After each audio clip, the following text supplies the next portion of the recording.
الرحمن الرحيم الحمد لله رب العالمين والصلاة والسلام على رسوله الكريم والعاقبة للمتقين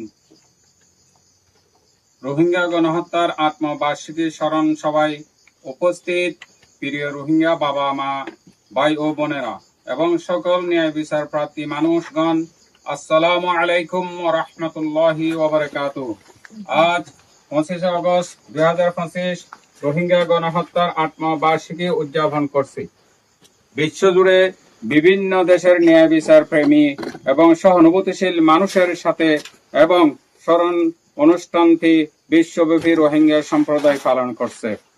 25 August 2017 তারিখে গণহত্যাকারী Myanmar সরকার এবং ALP সহ উগ্র রাখাইন গোষ্ঠী এবং উগ্র বুদ্ধ ভিক্ষুরা আমাদের জনগণের উপর নির্মমভাবে গণহত্যা চালায়। রেকর্ড অনুসারে প্রায় 30,000 রোহিঙ্গাকে হত্যা করা হয়েছিল। শিশু সহ 34,000 জনকে জীবন্ত পুড়িয়ে মারা হয়েছিল। সকল বয়সের প্রায় 18,000 নারীকে ধর্ষণ করা হয়েছিল এবং 1,14,000 জনেরও বেশিকে নির্মমভাবে মারধর করা হয়েছিল।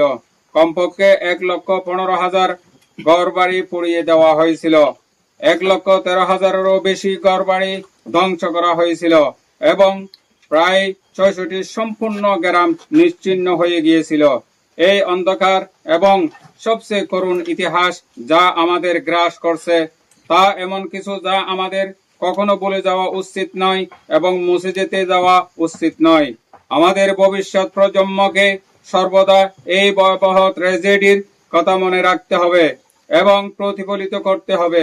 সেই কারণে প্রতি বছর এই ধরনের স্মরণ অনুষ্ঠান চালিয়ে যাওয়া প্রয়োজন।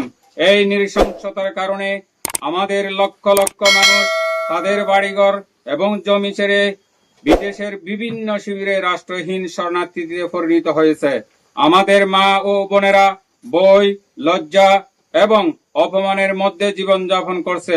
সুরক্ষা বা মর্যাদা ছাড়াই যে কারো দ্বারা নির্যাতনের শিকার হচ্ছে।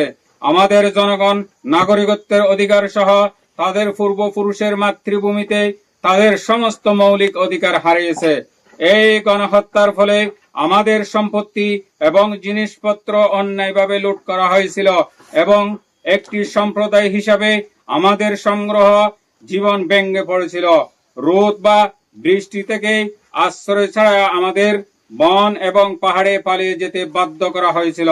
সশস্ত্র সংগ্রামেই বেঁচে থাকার একমাত্র উপায় হয়ে দাঁড়িয়েছিল। আমরা জানি এই ধরনের গণহত্যা কেবল 2017 সালের 25 আগস্টে ঘটেনি, বরং ইতিহাস জুড়ে আমাদের সম্প্রদায়ের বিরুদ্ধে বারবার সংগঠিত হয়েছে। অপরাধীরা কেবল মিয়ানমারের সরকারি বাহিনী নয়, কিছু উগ্র রাখাইন রাজনৈতিক নেতা এবং আরকান আর্মির বিদ্রোহীরাও। অতএব প্রতিটি রোহিঙ্গার তাদের মোকাবেলা এবং প্রতিরোধ করার ঐতিহাসিক দায়িত্ব রয়েছে।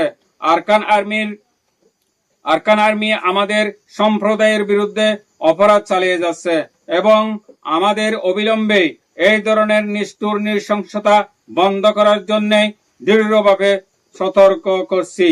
আজকের স্মরণ অনুষ্ঠানে আমরা নিহতদের জন্য সর্বশক্তিমান আল্লাহর কাছে মাগফিরাত, ক্ষমা এবং করুণা প্রার্থনা করছি। আমরা আমাদের জনগণকে জানাতে চাই যে 8 বছর পরেও আমরা কখনো সহ্য করা যন্ত্রণা ভুলব না। তবে এই যন্ত্রণাকে আমাদের অতীতের অংশ হিসাবে রেখে আমাদের ন্যায় বিচার, স্বাধীনতা, সাম্য এবং শান্তির ভবিষ্যতের দিকে একসাথে ঐক্যবদ্ধভাবে এগিয়ে যেতে হবে। আমরা আন্তর্জাতিক সম্প্রদায়ের প্রতিও আহ্বান জানাই যে সমস্ত রোহিঙ্গা পুরুষ এবং মহিলা তাদের পূর্ণ অধিকার ফিরে পান এবং তাদের নিরাপদ মর্যাদা এবং সেই প্রত্যাবাসনের জন্য জরুরিভাবে কাজ করুন। একই সাথে আমরা দাবি করছি যে সকল অপরাধীর জবাবদিহি করা হোক এবং অবিলম্বে না করে বিচারের বিলম্ব না করে একই সাথে আমরা দাবি করছি যে সকল অপরাধীর জবাবদিহি করা হোক এবং বিলম্ব না করে বিচারের আওতায় আনা হোক। সকলকে ধন্যবাদ।